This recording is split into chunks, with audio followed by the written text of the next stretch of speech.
Another week, another paycheck, and more taxes taking money out of my pocket. Social Security, 6.2%. Medicare, 1.45%. Federal, depends. State tax, depends where you live.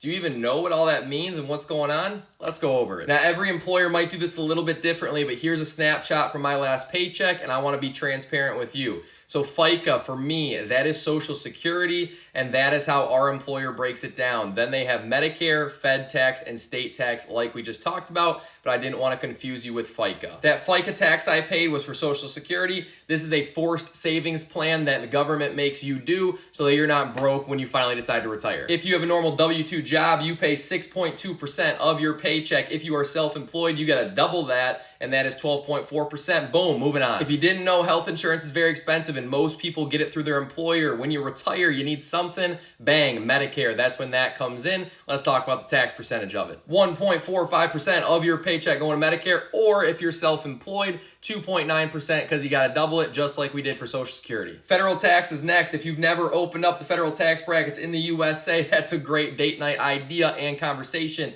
Here's what they look like in 2025. Percentages on the left. You got the different filers here and here. You can go on NerdWallet, look it up yourself. They change every year, but this is where your federal tax percentage would come from. And to cap it off, we have our state income tax for us in Michigan. It is 4.25% flat. Some states have progressive systems like the federal tax bracket. Other states have no state income tax, but that just depends on where you live, and that's a choice. So now, ladies and gentlemen, when you complain about all the taxes taken out of your paycheck, you can be knowledgeable on the four main types between federal, state, Social Security, and Medicare. These are sometimes called FICA. Hopefully that was informative. Chris Lee, Everyday Finance, and I will see you in the next one.